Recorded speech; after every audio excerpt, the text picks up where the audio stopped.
पिछले दिनों से फतेहपुर में गोचर भूमि को लेके एक विवाद चल रहा है कि गोचर भूमि को बेच दिया गया है ट्रस्ट के द्वारा।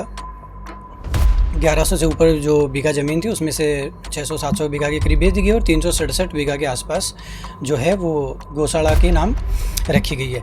लेकिन इसमें बहुत सारी चीज़ें हैं। ये विवाद कोई आज का नहीं है। गोचर भूमि का जो ये विवाद है वो लगभग 2010-11 से ही चल रहा है। 10-11 में जब पहली बार विवाद हुआ तब महंत श्री दिनेश गिरी जी महाराज ने इस विवाद को निपटाया था।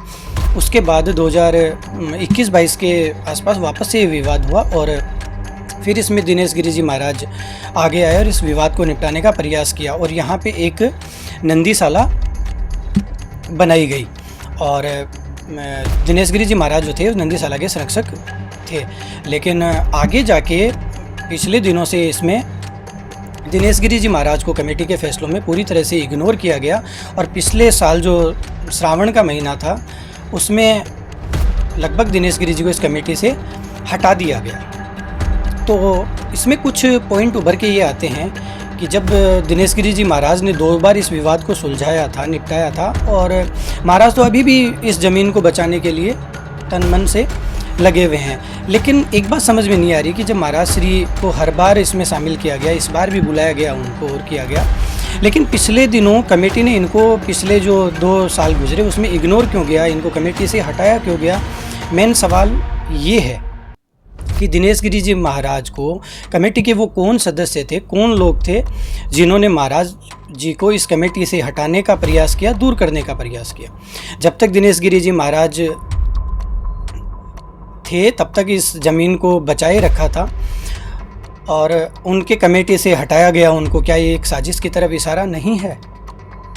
दूसरी बात, दिनेश गिरी जी महाराज ने अपने इस ज़मीन का जो दर्द था उनका जाने का, उस एक लाइव में उन्होंने एक बात बोली थी कि मैं पिछले 2 सालों से कह रहा हूँ कि ये ज़मीन जाएगी, कमेटी के सदस्यों को कह रहा हूँ कि ये ज़मीन जाएगी, लेकिन दिनेश गिरी जी कह रहे हैं कि मेरी बात की कोई सुनवाई नहीं की गई। तो ऐसा क्या हो गया कि जिस संत ने 2-3 बार ज़मीन बचाई उन्हीं संत को इस कमेटी से हटाया गया?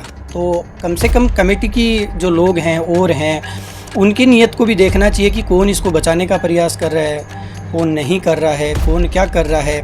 इस तरफ भी सोचने की ज़रूरत है कि बार बार जो पूरे हिंदुस्तान में, पूरे राजस्थान में गोचर भूमि को बचाने की जो लड़ाई लड़ते हैं दिनेश गिरी जी महाराज, उनको इस चीज़ से दूर कैसे किया गया। दूसरी एक बात आ रही थी कि कोई एक ऑडियो आया था, उसमें कोई दिनेश गिरी जी का नाम शायद उनका ही लिया है, नाम नहीं लिया, लेकिन बाबा को 50 लाख दे देंगे ऐसा इशारा किया गया। वो मैं श्योर हूँ कि वो इशारा दिनेश गिरी जी की तरफ ही था कि उनको 50 लाख दे देंगे तो वो नहीं बोलेंगे।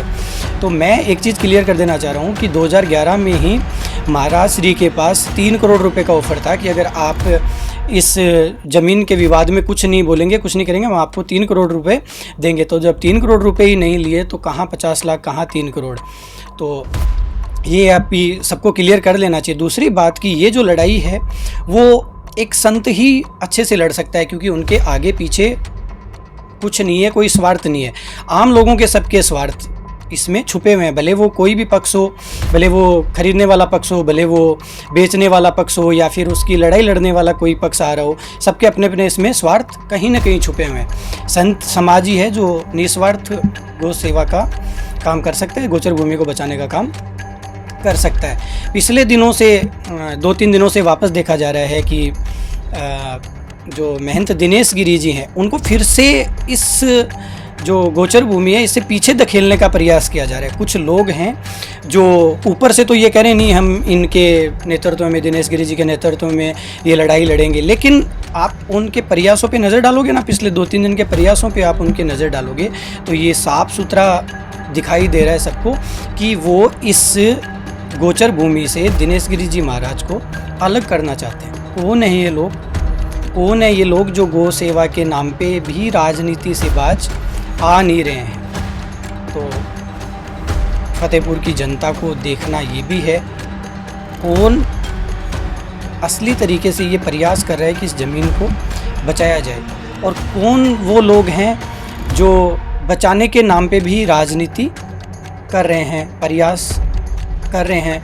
मैं दिनेश गिरी जी को इस चीज़ से, इस गोचर भूमि से दूर रखने का प्रयास कर रहे हैं। तो वो मैं जनता के विवेक पे छोड़ता हूँ कि वो कौन लोग हैं जिन्होंने दिनेश गिरी जी को कमेटी से हटाया, उनको इस ज़मीन से अलग किया, इस नंदीसाला से अलग किया, सोचने वाली बात है। और महंत जी तो आज भी लड़ाई का जो लड़ने का है वो पूरा मादा लिए बैठे हैं और कह रहे हैं कि मेले के बाद पूरा देखेंगे, सबकी पोल पट्टी खोली जाएगी। तो आप भी अपना विवेक लगाइए कि कौन वो लोग हैं जो महंत जी को इस चीज़ से दूर कर रहे हैं। अपने विवेक से एक बार आप सोच के देखिए ईमानदारी से कि इस लड़ाई को कौन लड़ सकता है, कौन लड़ रहा है, किसके जो प्रयास हैं वो शुद्ध रूप से गायों के साथ जुड़े हुए हैं। बाकी तो जो है वो है ही, चलता रहेगा।